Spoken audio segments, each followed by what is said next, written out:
Sam Nassi goes by. All right, the ball is tipped by Kareem to Magic Johnson. Magic over to Worthy. Worthy indeed. Give to Kareem. Here he comes. Slam dunk. Oh, Worthy set that up so beautifully. Boy, did Kareem go high into the air to throw that one down. Kareem Abdul-Jabbar was still a couple of months from breaking the NBA's career scoring record, but Mark Eaton of the Utah Jazz had been crunching the numbers, and he was worried for himself. Eaton had determined that Abdul-Jabbar could eclipse the record when his Los Angeles Lakers faced the Jazz on April 5, 1984, in Las Vegas, oddly enough. And guess who would probably get the defensive assignment as Abdul-Jabbar chased one of basketball's greatest feats? I don't want to be in that picture. Eaton told Swen Nader, a friend who was playing for the Lakers that season and who recalled their conversation in a recent interview. For 15 seasons, first with the Milwaukee Bucks and later as the Lakers' impassive captain, Abdul-Jabbar had been drop-stepping and skyhooking his way toward history, and no one, not even Eaton, a 7'4" shot-blocking maestro who died in 2021, could prevent any of it from happening. For Abdul-Jabbar, the hubbub over his pursuit of Wilt Chamberlain's scoring record nearly 39 years ago was little more than a distraction in the final weeks of the 1983-84 regular season, teammates said. The Lakers wanted to win another championship. One thing that he didn't really like to do was talk about himself, said Mitch Kupchak, a teammate of his for 5 seasons before he joined the Lakers front office in 1986. I think he just wanted to get it over with. There was one player who wanted to talk about the record, Magic Johnson, the team's all-star point guard.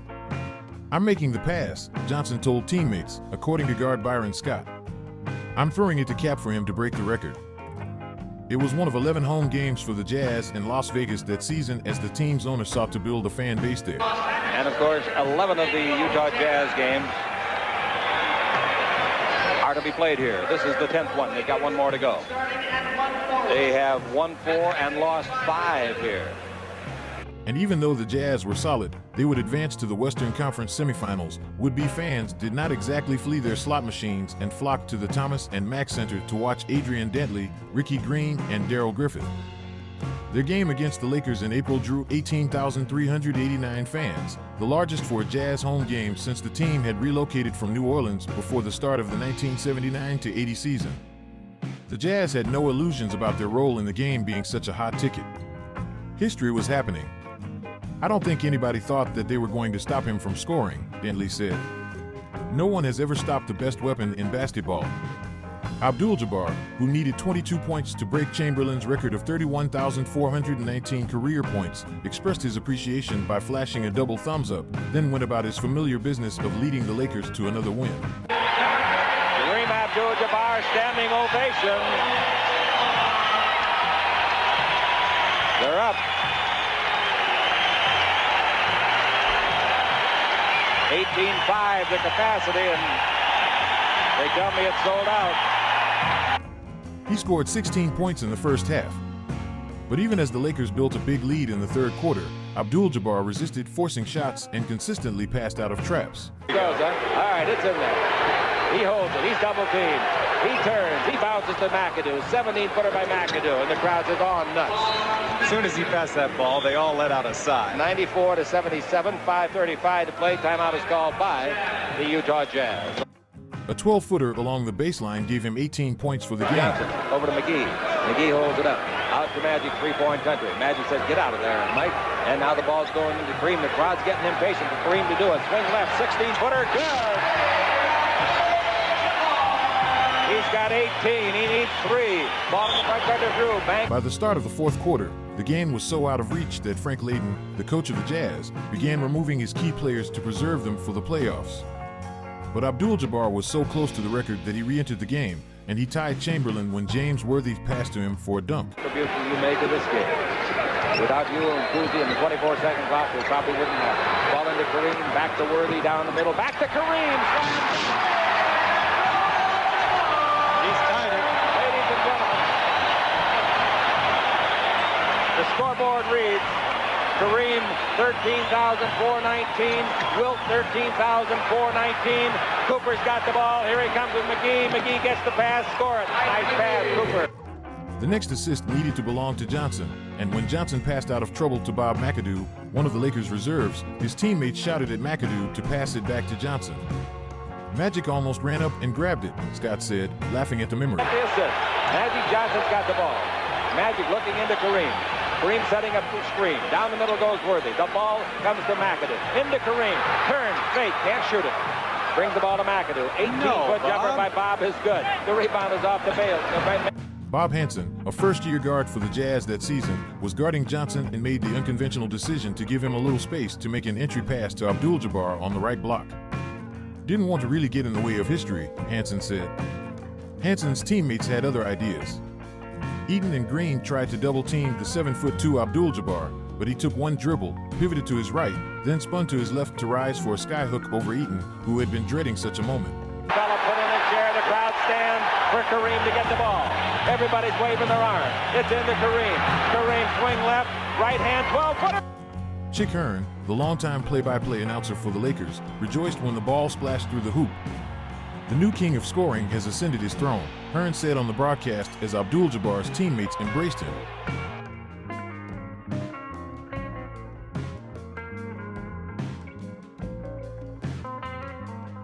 And suffice to say, ladies and gentlemen, the new king of scoring has ascended his throne. His mama, his father.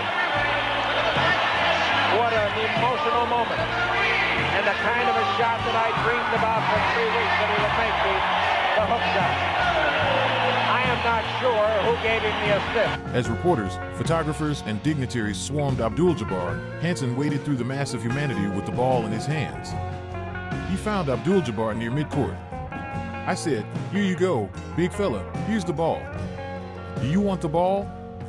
He was like, "Yeah." "Thanks, little man," said Hansen, who was 6'6", and he patted me on the head. Abdul-Jabbar acknowledged the crowd, thanked his teammates, and hugged his parents, Cora and Al Osindor. His father, Mr. Osindor, was very stoic, Scott said.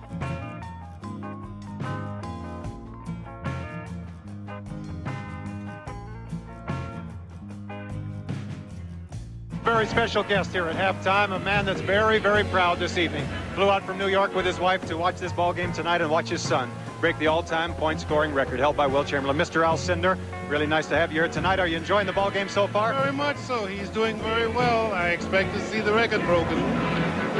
Did you play sports when you were younger, and is that where he got his athletic ability, from you or from your wife? Well, he got it from the both of us, I would say. And as a high school kid, I played a lot of sports, but nothing big except handball and swimming. Kareem, going for the record here in the second half, do you have any feelings on when he'll break that record? Chick Hearn says he'll get it with about 8 minutes to go in the third quarter. Well, I agree with Chick. He'll get it within the third quarter. Yes, right. I'm sure of that. You want to venture a guess on what time? No, I just say within the third quarter. What are your right in the first 5 minutes? Yeah. What are your feelings tonight? Can you express how you feel about having your son be here, about to break this tremendous record? Well, it's a wonderful thing to be here, you know, and see something like this and know that he's going to be a sports immortal, even more so than he is now by having this record broken. Did you ever feel when he was growing up that he had the ability to become this great in basketball? I knew he was going to be a good basketball player, maybe a great one, but initially we thought that he was going to be more of a, whiz kid with math and things like that. Okay. But sports took precedent. Well, we're sure glad to have you here this evening to be a part of this night, Mr. Al Cindor. Thank you. Very happy to be here, both of us. Okay, let's go back to Chick Hearn right now. He was an ex-cop in New York, so he was tough. It was probably the first time that I saw him give Kareem a hug. You could tell he was very proud. His mother was very proud.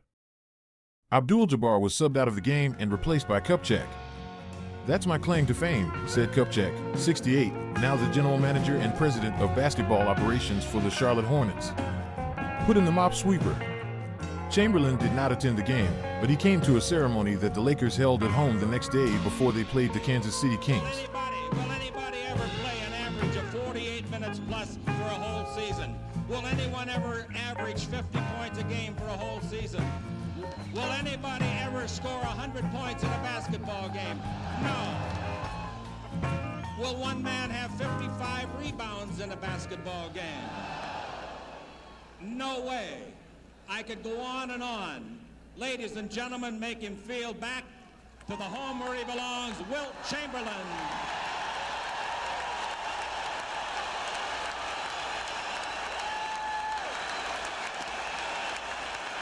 In Las Vegas, the visiting locker room was so packed with reporters and photographers after Abdul-Jabbar broke the record that Scott tried to escape as quickly as he could. And while the Jazz did not enjoy losing that night, many players are still proud to have played a small role in basketball history and to have witnessed a record that had stood for decades. You do kind of appreciate the fact that you're on the court with a legend, said Thurl Bailey, a longtime power forward for the Jazz. Bailey has particularly warm feelings for Abdul-Jabbar. Earlier that season, Bailey, who was a rookie, emerged from the locker room at halftime of a game against the Lakers wearing an eye patch after Worthy had inadvertently scratched him. Abdul-Jabbar pulled Bailey aside and showed him his goggles. "Young fella, you need to get you some of these," Bailey recalled Abdul-Jabbar telling him. "And I tried them and loved them and they worked. He was always nice to me."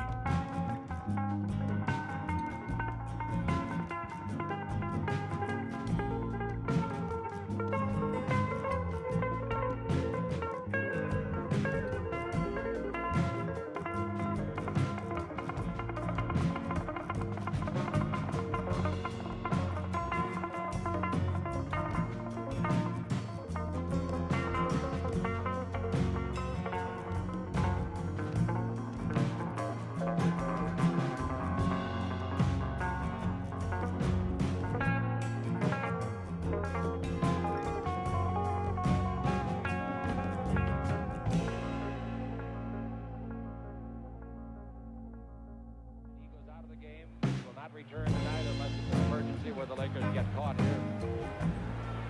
Everybody please clear. And I repeat, I'm so glad the score is this broad because I don't think it'll have an effect in the game. Look at that spot. Yeah, I think it's a